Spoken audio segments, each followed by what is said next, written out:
All right, we'll kick off today. So thank you everyone for joining us today. So my name's Oriana Medlicott. I work for Diverse AI, and for those of you that don't know, we're a membership organisation. We're volunteer-led with the aim of getting more diversity into the tech industry. We ran a number of events throughout the year, be it webinars. We had a number of webinar series last year, different focus from people's journeys into AI to looking at generative AI use cases, cybersecurity and generative AI. And we've also held a number of in-person workshops as well with Salesforce that we did last year, looking at AI and an introduction to AI in the workplace. We've also run a number of events and mixers throughout the year. So be on the lookout for those. Those are more in-person led, from Scotland to London, and we're trying to, make our way out into other areas as well. And if anyone wants to get involved in Diverse AI, please, feel free to reach out to any members of the team. So always happy to, work with new people and, continue the mission further. So once again, thank you for joining. And I'm really excited to introduce to you today Amira and Barbara. And they're going to be introducing to you their generative AI design framework and how they got engagement with non-technical people in building responsible AI. So I'd like to hand over to both of them to give a bit of a further introduction to themselves and the mission they've been working on. And then we'll, lead into some questions later on. So thank you so much. I'm excited for this webinar. Thank you, Ariana. We're super excited. Welcome, everyone, especially because this is the first Diverse AI event of the year. We're very happy to kick it off, and thank you for inviting us. Right, so my name is Barbara Chicca. I'm a product designer at Twilio. I've been in the product design / UX user research field for about 15 years across Italy, where I'm originally from, and the UK. And Amira, do you want to introduce yourself? Yes. Hi, everyone, and we are really happy today to present our work to all of you, and looking forward for all your questions and reactions. So my name is Amira Shalbi Nefati. I'm a user experience researcher working with Barbara at Twilio. I have a background in computer science and human-computer interaction, and I have been working for years now on the intersection between AI and user experience and how we can design user-centered and responsible AI solutions. So looking forward to share more about this topic today. Thank you, Amira. Let's kick it off. So just a reminder of the agenda for today. We'll explore the framework that we created. We will tell you more about how we got the idea, why, and we'll explore the details of the framework more in depth. We'll have a chance to put it in practice. So Amira and I will run through a quick brainstorming exercise just to show you how to use it in real life. And then we'll have some time for Q&A at the end. So make sure you note down your question and we can answer at the end. Right, so how did it all started? We all remember around March 2023, ChatGPT 4 was released. And that's when the revolution started. From AI being, something like brainy, something like, science fiction, in the future, it became real. And I'm actually wondering how many of you use ChatGPT today, or a version of it, like an AI assistant. I'm curious, pop it in the chat. Yeah, I'm seeing some reactions. It's quite ubiquitous now. Yeah, more and more reactions. Okay, great. So it's like everywhere.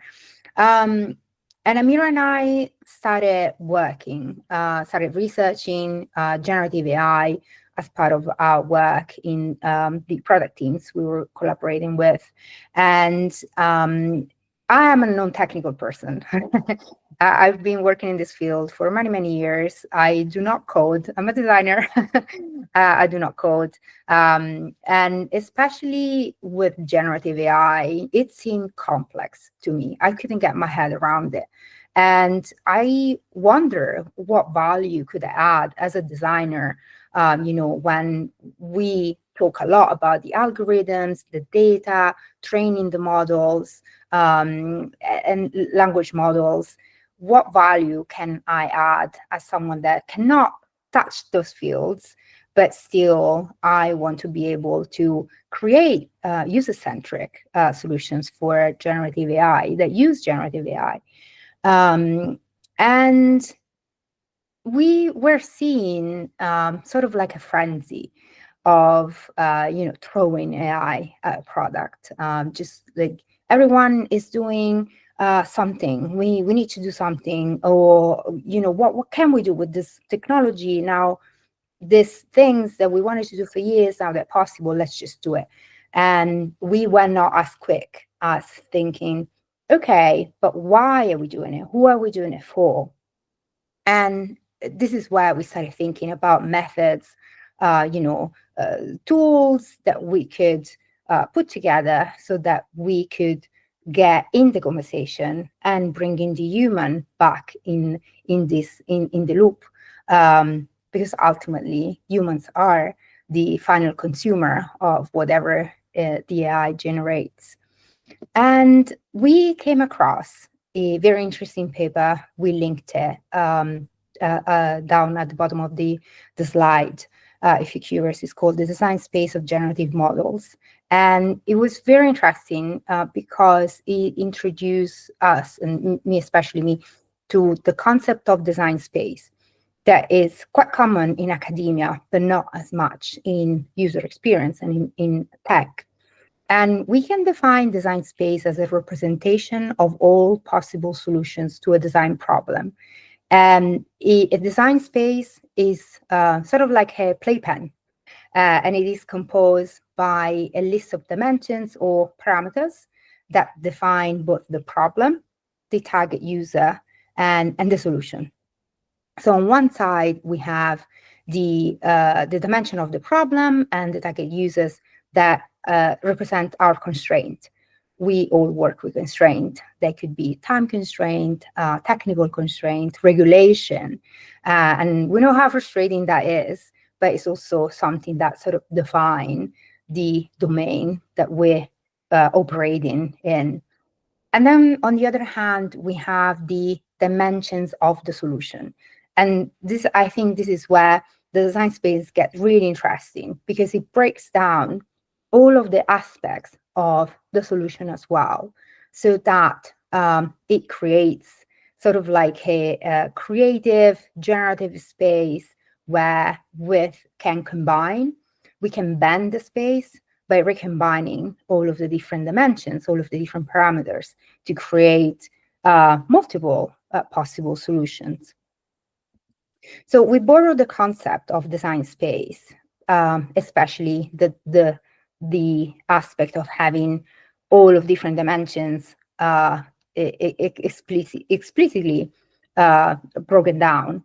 And we came up with the idea of creating a framework as a tool for designers. But I want to say creators in general, and especially cross-functional teams. I think this is very useful to sort of like structure how we talk about AI.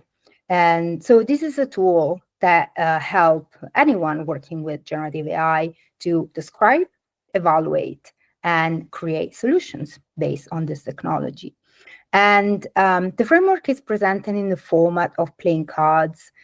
We wanted to make it very tactile, very visual.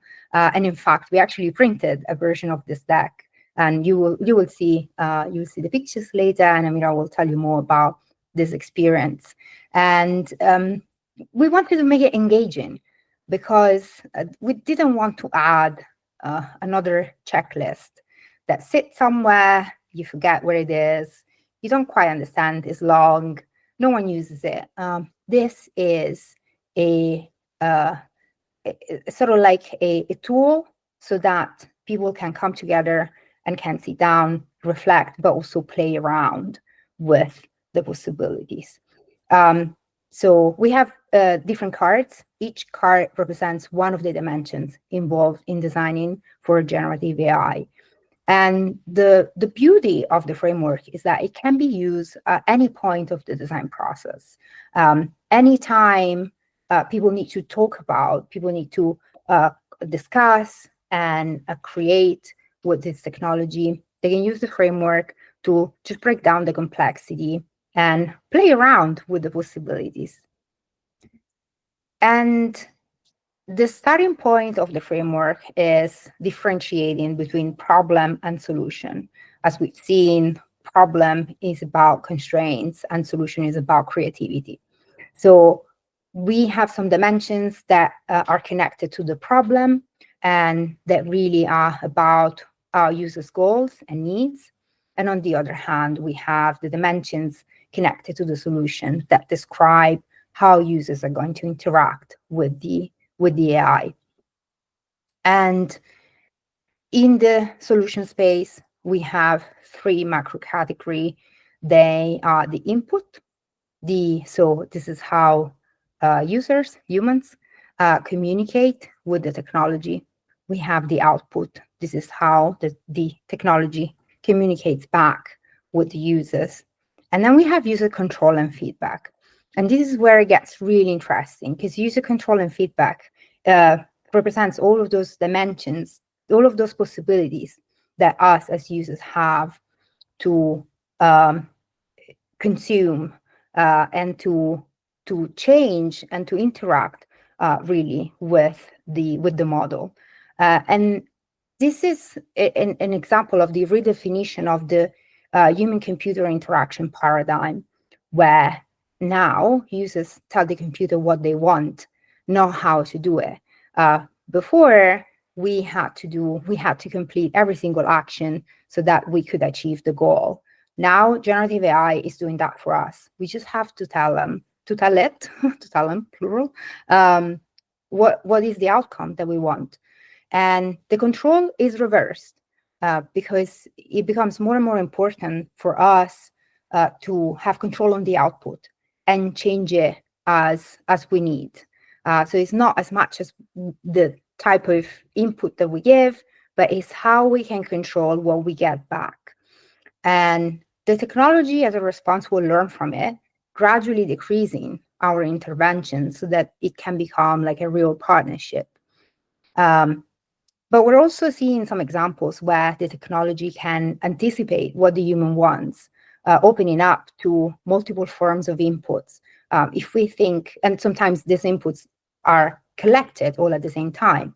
If we think, for example, about some health monitoring systems, we might have biological sensors monitoring our heart rate, our temperature, our blood sugar levels. And all of this data are tracked without us telling the technology to do anything. But the AI will let us know if there's something wrong. So in this case, it becomes more and more important that we have agency over what we get back from the model, from the AI. We're not just passive consumers. So where in the traditional human-computer interaction model, humans had to learn how to communicate with the machine. In this new human-AI interaction model, the machine speaks the human's language. So it's a very important shift, and it's important that we approach it by, in fact, keeping the human back in the loop. I'm going to switch now, and I'm going to show you more in detail all of the different dimensions that we have in the framework. I hope I will be able to do this smoothly. Yes, great. So we start with the problem cards. Thank you, Mira. We start with the problem. There's a link to the framework, so you can all access it. We start with the problem cards, and these are really not prescriptive. They have to be taken as inputs so that we can reflect really on who are we designing for and why. And then we move into solution. So when we move into solution, the first category is the input. And we broke down the different dimensions so that we can represent the different aspects of how we can communicate with the system. How can we provide a prompt that triggers the AI? So we have the different media. We can use one or multiple at the same time. We have format of the input. Is it free form or is it more structured? Do I have to follow some guidance in order to provide the input? Is it automatic or is it trigger? So that's the difference between a system that is always listening, is monitoring, versus me as a user sending the prompt, running the prompt in ChatGPT and clicking on send. And then we can look at the output dimensions. So again, we have media. What kind of content do I get? And then we have type, which is the result of the operation that the model is performing. Am I getting a summary of some content that I shared? Am I getting new content? For example, I can write a prompt using text and saying, give me a picture of a beautiful mountain, and then the technology will give me back an image. It can also give me back an action. So I can ask, for example, to book something for me, and the technology will execute based on the trigger. We have some dimensions connected to visibility. Am I aware that the AI is working, or am I going to be informed only when there's something that I need to know? There's a output quantity. Do I get just one single outcome, or do I get multiple choices?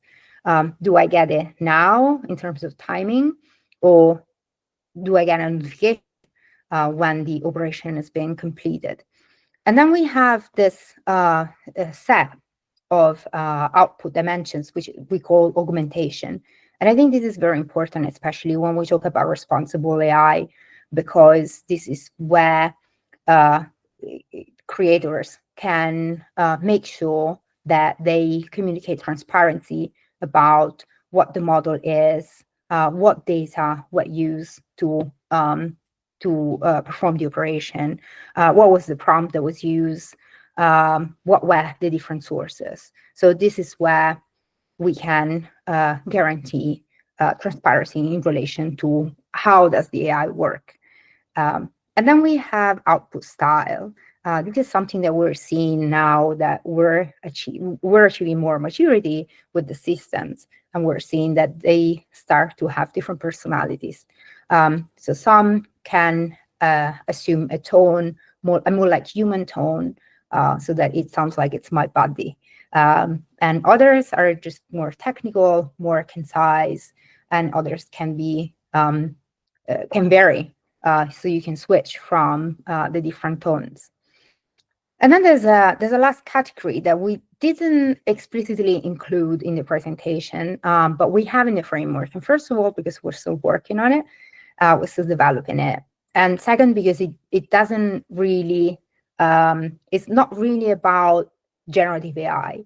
This is more a series of prompts for the individual, all the teams, to reflect of the consequences of adding AI into that system.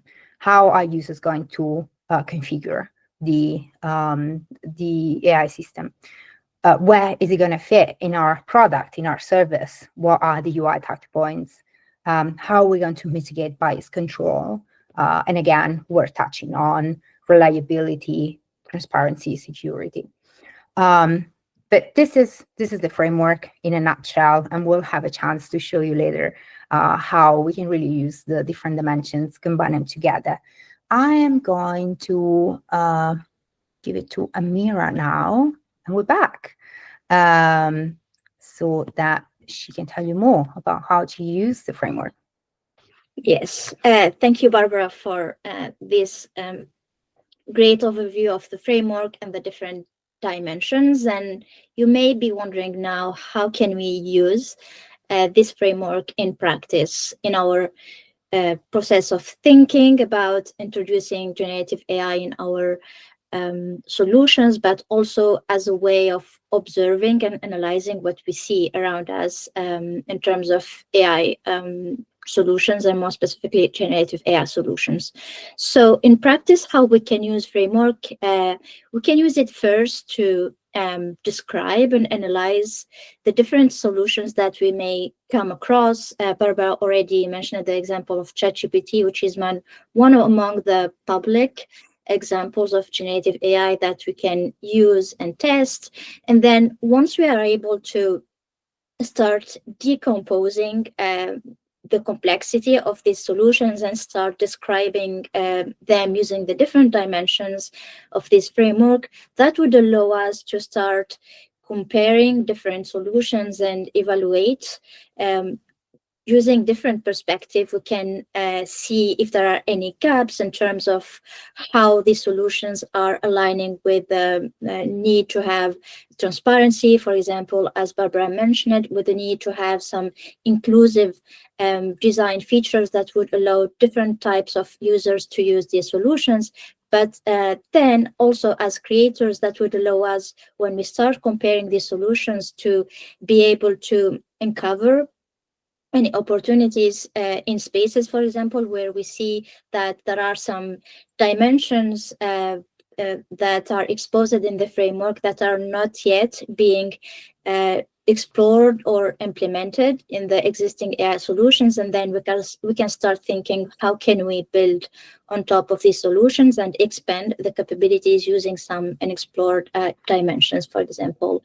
And this leads us to the third and I think most important use case that we can use this framework for is then to start ideating and generating new ideas by combining the different design dimensions in the framework and asking all the questions that Barbara was mentioning about what are the problems that we are trying to solve with these AI solutions, and then also, and most importantly, who are the users who are going to use these solutions, what are their needs, what are their specific behaviors or characteristics, and how can we cover these different needs with the design of these solutions. So the framework is really a good tool that would allow us to think about all these questions and then start combining the different choices that we have in terms of the input and output dimensions and user control and feedback options, and start creating new solutions.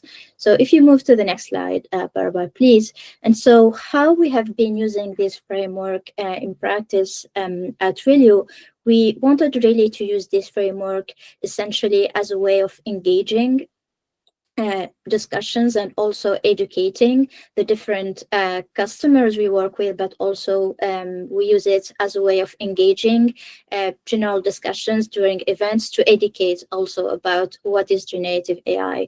So if you can see here in the pictures some examples, and what you see here are the cards. I hope that you can see them clearly on the camera. So what we did, we printed these cards in a format of cards deck that represent the different dimensions that Barbara showed us. And we used these cards in a way to first start educating the audience about how are we designing our generative AI solutions, what are the different design dimensions or options that we considered.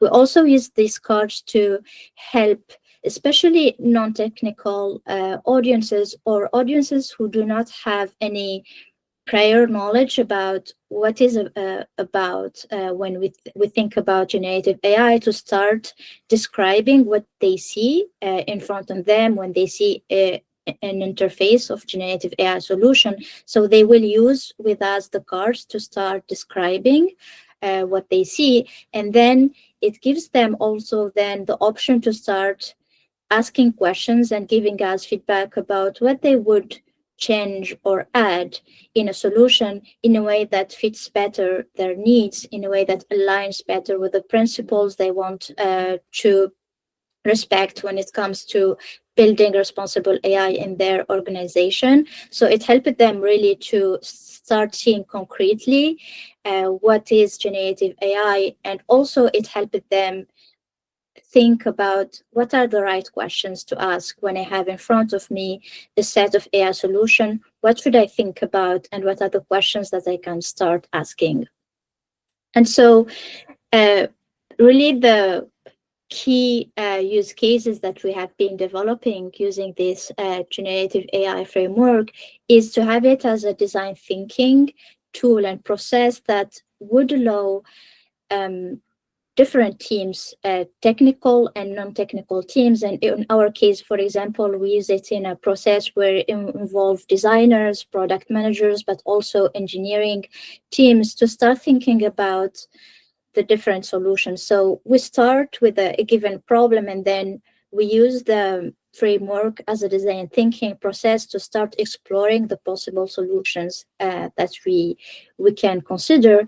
And then once we have in mind a solution that we want to develop, then the framework would help us to start designing different experiences that would take into consideration, as I mentioned, who are the users who will be using our solutions, what are their needs, what are their also different behaviors, and that would allow us to explore different solutions that would allow us to make sure that we are designing for inclusiveness and we are designing with the user needs in mind.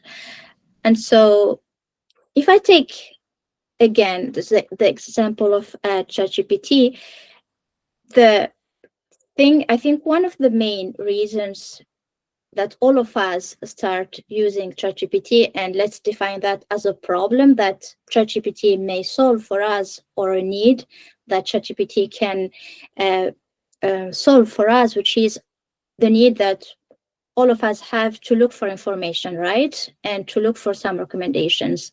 And so ChatGPT is a kind of an AI assistant that was created to answer one of these problems, which is looking for information and for recommendation. And so if we look back on how ChatGPT evolved, that gives us an example of how a design thinking process may work using the framework. So when first ChatGPT was released, it started with a simple interface where the only option that we had as users to express our need is to type using text. So in practice, if we apply the cards that we have with the framework as input media, here we have only text, right? And then as the technology started evolving, but also as different people started using ChatGPT and they started exploring different use cases and they started raising different needs. What if I want to ask GPT to analyze an image for me, for example? Or what if I want ChatGPT to be able to review some data for me and give me some insights? And so as those needs evolved, and also as the technology evolved, we started seeing more different options that we can use in ChatGPT. And so if you remember in 2023, in September, we had this headline saying that ChatGPT can now see, hear, and speak. So if we express that in terms of design dimensions in the framework, what that means is that now we can have as input media not only text, but we can also use images and also voice or even data as a way of inputting our prompt to ChatGPT. And so this is a way of answering to the need of looking for information coming from ChatGPT. If we take the same need again, which is looking for information, and see how other solutions proposed different solutions for the same need, which is like an assistant that would give an information. What we'll see from ChatGPT itself is that we started also seeing evolution in terms of presenting the results of the questions that we may ask for ChatGPT. We started with a simple output of text, and then we evolved to see that ChatGPT can also read the answer for us. So that means that our output media can also be audio, but we also started seeing different options in terms of user control and feedback. So for example, here we can see that we can select from different models. We can also edit the answer that ChatGPT gives to us. And also in terms of user feedback, the fact, for example, of copying the answer coming from ChatGPT, that means that as users, we are giving implicitly the feedback that we are satisfied with the answer and we would like to use it. And then we can also explicitly say if we like or dislike this answer using the like and dislike icons. So if we look now at a different solution coming from Google, for example, which is Gemini, again, we have the same need around looking for information, but we can see that we can play with different design dimensions to create a slightly different experience for the same solution. So we can see here, for example, that for Gemini, we have on top of the option of having the output in format of text or audio, we can see also images included in the output. And what we can see also from the number of the cars that we have more options when it comes to user control and feedback. We can, for example, here regenerate the answer coming from Gemini, or we can also have the option to report if we see that there is a legal issue with the output that we got from Gemini. So yeah, just to conclude here from these two examples is a way of showing how we can use the different design dimensions that the framework exposes to us to start exploring what we can deliver as a solution for a given need or problem, but then also how can we propose different experiences around the same solution in a way that allows the users to explore different use cases, but also in a way that gives them an accessible experience adapted to their behavior, to their needs as well. A second use case that we really encourage everyone to use the framework for is this need for us to start putting in practice all the design principles that are needed to be applied around, especially being able to create a responsible and ethical AI solutions. And we have been seeing a lot of organizations and governments starting to release many design principles and guidelines to make sure that we are creating responsible AI solutions. And so the idea is that the framework can also be a tool that helps us put into practice and translate these design principles into design choices and design alternatives. And here we took the example of the UK principles of AI, responsible AI, and you can see in the link more details about this framework. But in brief, it gives us five principles that we should align with to be sure that we are creating responsibly with AI, which are around safety, transparency, fairness, accountability, and contestability. And if we take, for example, the principle of safety and security and robustness and think how can we in practice make sure that we are designing for safety, we can, for example, use the output augmentation around safety warning that would deliver to the users warning message to make them aware that there are some risks of security coming from these generative AI solutions. And in that way, we are sure that we're aligning with this principle. We can, for example, make sure that our solution is transparent and explainable by including sources when we generate an output. We should include the sources of information that we created this output based on. And in some cases, also, we can also give the information about the models that were used to generate these output. And finally, if we want to give to the users a way to contests any outputs that they get from generative AI where they think that there is maybe a misinformation or there is some legal issues, for example, or bias issues, they can have the option to report and give their feedback about why they think the system is giving a false information or any risky type of information. Yeah, this is overall the two key use cases really that you can start exploring the framework with around design thinking and also applying responsible AI principles. Great. So should we show them how to use it in practice? Yes. Yes. I am going to try and do this smoothly. Sort of worked. Yeah, okay. So we prepared an exercise. So what we did in advance is to define the problem. So the problem we're going to be looking at today is how to help people making smarter wellness choices. And we use this set of cards, the problem cards, to further describing our problem. So we define our persona as someone 25 to 65 years old, because we wanted to cover people that were quite active, but also quite independent in their choices. People that have that are in education or employment, sort of like full time. So they have a limited free time during the week, but also have a limited monthly allowance for extra expenses.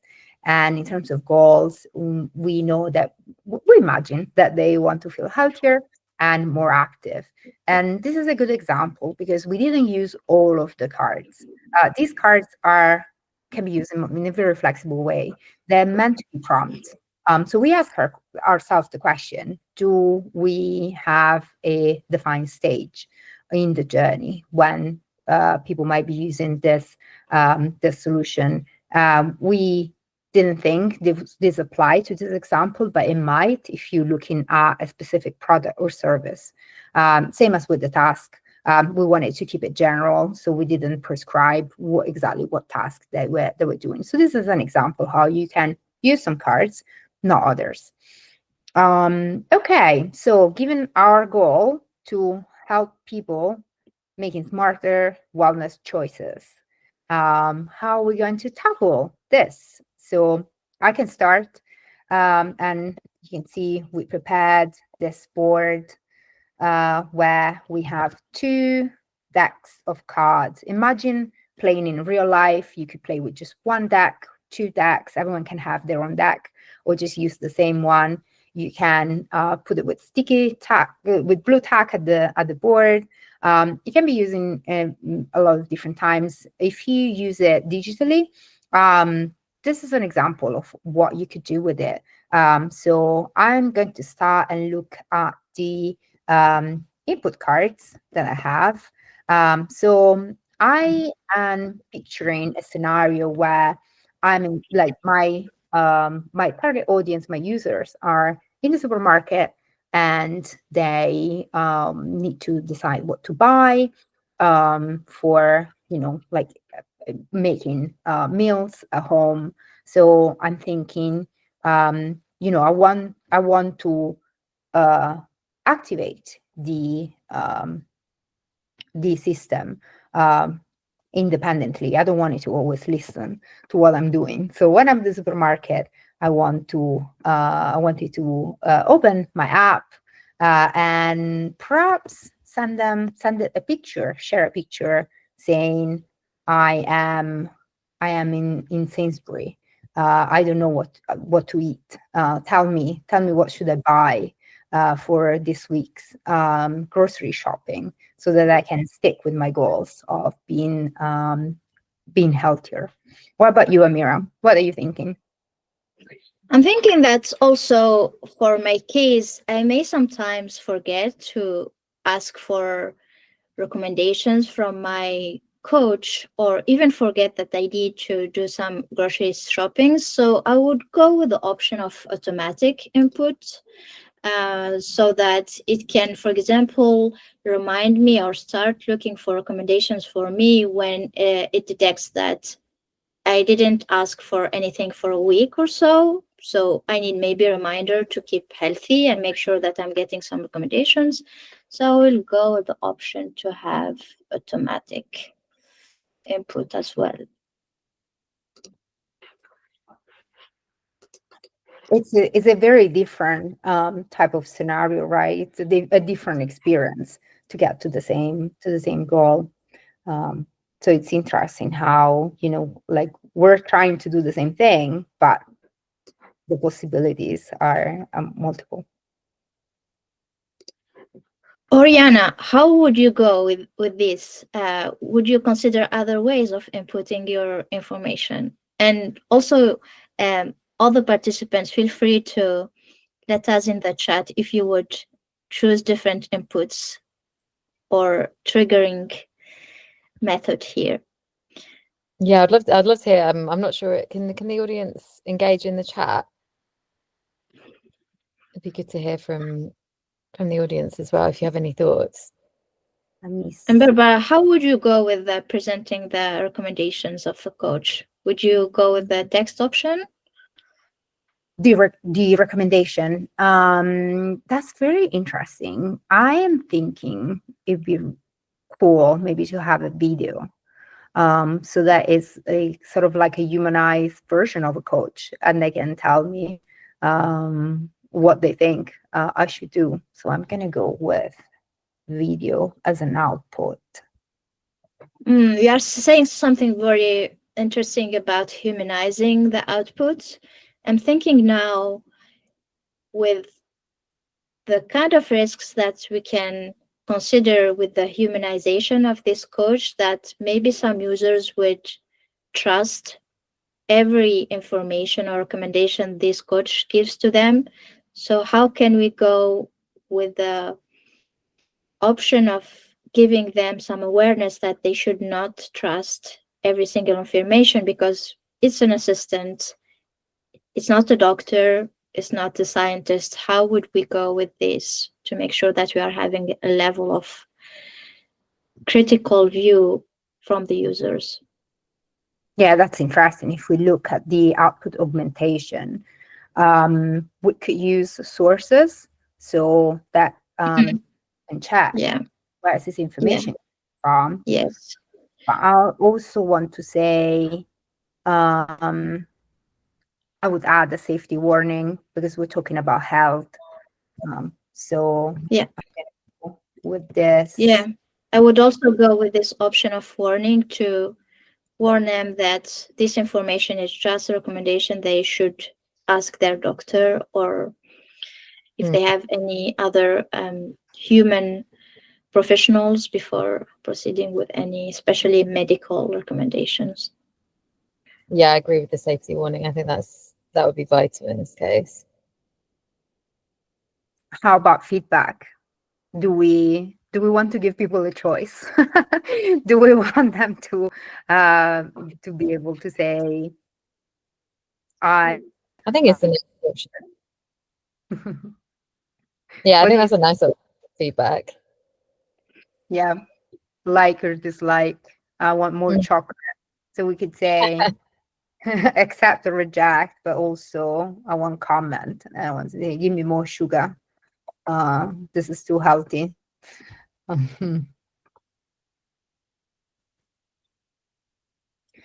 And that's it. This is a very quick example of how you can use the cards to explore different solutions, describe what you want to do, and sort of like compare the possibilities. So I'm going back to Q&A now. We can open up. I do not see the chat. So I'm wondering how we can do this. Oh, I can monitor the chat. There aren't any current questions in there. Does anyone have any questions from the audience? I can just kick one off while we wait. I was going to say, what would you foresee the biggest challenges moving forward with this framework and getting kind of that input from non-technical audiences? So I would say one challenge is to keep it up to date, because the field, the technology is evolving so quickly. So keeping up to date with all of the dimensions, all of the type of input, output, control and feedback, that is definitely a challenge for us. I don't know, Mira, if you want to add something. Yeah, definitely. I was thinking about the same challenge. This framework is really meant to be an evolving asset, and it's meant to evolve as we also evolving in terms of the technology and the possibilities that we can have around generative AI. And also, it's really meant to be also inclusive of the different ways we can decompose the problems and solutions around generative AI. So we are really open also to any inputs or suggestions from different users who will be using the framework and spotting that we didn't capture this design dimension coming from different systems. So I think, yeah, the challenge is really to make sure that it aligns with how the technology, but also the way how people think about generative AI and use it and design with it would evolve. Yeah, I was going to say, I think we've all seen the news with the latest advancements coming from China. Yes. And what people are calling disrupting the generative AI market. So I think this space is now going to be opened up to lots more potential, startups or smaller companies that are now able to build these kind of solutions. So it's great to hear that you're seeing this as an evolving and ever moving framework, which in the space of generative AI is definitely needed. And the way people value and interpret this will continue to develop and change over time, certainly. Well, I don't know if you have any closing thoughts on, I'm not seeing any questions in the chat, but I'm not sure if you had any closing thoughts on beyond this evolving, where you personally, individually would like to input into the framework or continue to work together, how you would like to develop it. Yeah, that's a great question.